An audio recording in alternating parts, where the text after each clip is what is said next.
Yung problema eh. Pero alam ko po nasa probinsya eh. Ayun. Pwede yan, ate. Pumunta ka na lang sa PAO, Public Attorney's Office. Dumulog ka Pwede na lang. ko pa po yun kahit kasal na po sila nung ano. Ay, oo naman. Hindi naman, ang usapin naman, hindi naman yung naghahabol ka para maging asawa niya. Opo. Ang usapin dito, hinahabol mo yung obligasyon niya sa mga batang niya, di ba? Opo. Sa mga anak niyo. Karapat dapat lang yun. Hindi mo pwedeng solohin yan kung meron siyang pwedeng itulong dyan. Dahil siya tatay ng mga yan, di ba? Opo. Matanong ko lang, ba't kaya naghiwalay ng lalaking to? Ano naging dahilan? Ano po kasi mas pinili po niya kasi yung... Hindi, may naging dahilan ate. May naging dahilan kung ba't kanya iniwan. Hindi lang basta pinili. Wala naman po. Ano mali sa'yo? Hindi ko po alam. Kasi... Hindi ate, wag, come on. Gawin natin ngayon to. Let's pin down kung ano yung dahilan ba't kanya iniwan. Kasi ako naniniwala ko, bata ka pa, 28, mag-aasawa ka pa ulit. Kung hindi mo alam ngayon ang dahilan ba't kiniwan ng lalaki niya, baka iwanan ka ulit next time. Kasi po mas pinili niya yung babae. Meron nga dahilan. May dahilan kung ba't ka iniwan. May dahilan kung bakit na babae yun, kung bakit siya nagkaroon ng iba. Anong ugali mo? Kasi ganito po yun. Oh. Bali po nung buntis po ako, umuwi po ako dun sa kanila. Oo. Unang anak to, pinag-uusapan. Opo. Aha. Tapos nung tumira po ako sa kanila doon. Oo. Tapos yung ibang side niya ayaw sa akin. Ano ba? Bakit ayaw sa'yo? May dahilan yan. Hindi ko po alam kasi po, mayroon na daw siyang aasawain na taga doon sa kanila. So, ayaw lang basta sa'yo? Opo, yung ibang side po niya.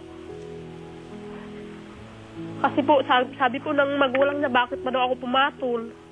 Na gano'n na nga po. So, nung makilala mo siya, meron na siyang karelasyon o may...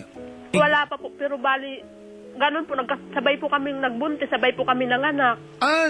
Magkatabi rin kayo ng anak? Opo. Classmate.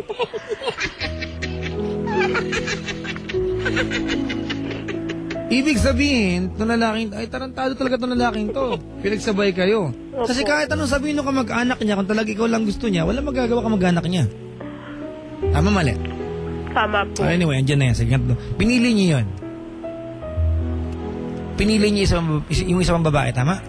Opo. Kailan kayo nagkausap ng lalaking to? Ano po, nung nagkita po kami nung, November 2008. Oo. Tapos nung December, last namin nagkita, December 2008. Oo. Tapos pagkatapos po nun, ngayong 2009, tapos ngayong 2010, hindi na po kami nagkita. Ganon. Opo. Alright. Ganito, ate, hindi ko alam kung saan mag-uumpisa yung proseso para makuha na mo siya sustento. Opo. Siguro, unahin mo yung barangay ninyo. Humingi ka ng tulong sa barangay chairman, di ba? Magtanong ka, pero mas maganda siguro, public attorney's office, di ba? Opo. Para maobliga siya, mabigyan siya ng sulat kung anong tawag dyan. Kasi hindi ko alam mga legalidad ng batas eh. Alam ko lang, meron sa kanyang gobyerno para tumulong sa'yo. Meron yan, imposibleng wala. Hindi lang ikaw may ganyan problema. Alright? Opo. Opo. So, obligay natin siya. Ang tanong dito, sana alam mo kung nasaan siya? Opo. O yun, kailangan kasi yan natin. Kasi po nakaano na po ako sa kanila eh.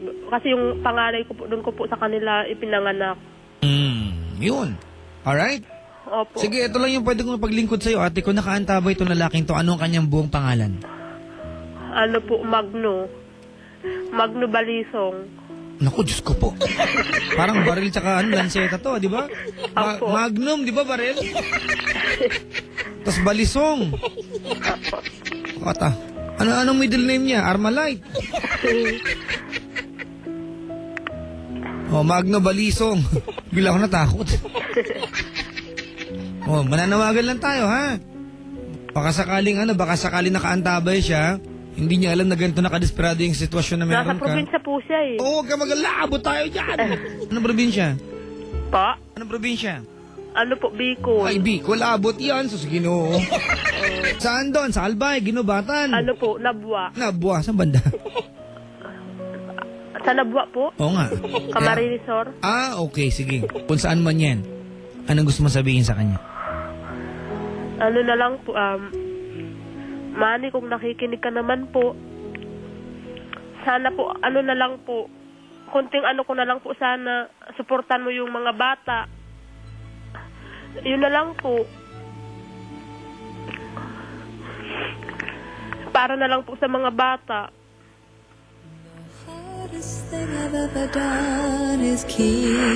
Kasi hindi ko na po kaya buhayin yung mga anak ko eh. Sana maisip mo rin yung ginawa mo.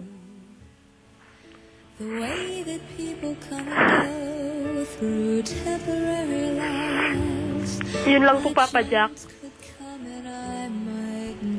Anong nararamdaman mo para sa kanya? Galit o Hindi ko na po alam eh. galit o sama ng loob? Sama ng loob po. At least sama ng loob. Opo. Buti na lang hindi galit. Alright, She. Po. Eto, makinig ka sa akin ha. Opo. Alam natin na ang lahat ng pwede niyang gawin para sa inyong dalawa ay nakadepende kung meron siyang kabutihang loob. Di ba? Opo. Nakaatang sa balikat mo ngayon ang obligasyon at responsibilidad para buhayin ng dalawang anak mo. Opo. At ayaw kong isipin na imposibleng gawin yun dahil posible naman talaga. Ayaw kong isipin na hindi mo sila kayang buhayin dahil pwede naman talaga. Mahirap nga lang. It's very tough. Napakahirap pagdaanan. Maging tatay at nanay, bagong-bago ka pa sa larangan na yan, 28 ka lang. Pero maniwala ka sa akin, doable yan. Kaya mo yan. Alright?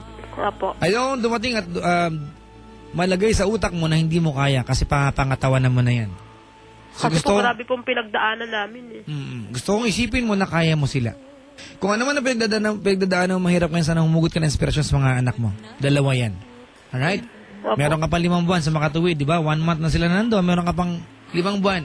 Opo. Para at least kahit pa paano mag-ipon-ipon para makapag-umpisa ulit. Opo. Alam mo, ang katotohanan ng buhay siya, hindi laging masakit ang pagdadaanan natin. Di ba? Opo. Hindi laging masakit yan. Kung masakit yan ngayon, mahirap ang pagdadaanan mo, maniwala ka o hindi. Darating ka sa punto na masarap na rin yung kakalagyan mo. Siguro hindi sa lalong madaling panahon. Siguro magtatagal. Pero ano man yung nangyayari sa'yo na hindi maganda ngayon, hugutan mo siya. Di ba? Gawin mong kumbaga positibong pananaw. Humugot ka ng positibong pananaw sa mga nangyayari. Ngayon.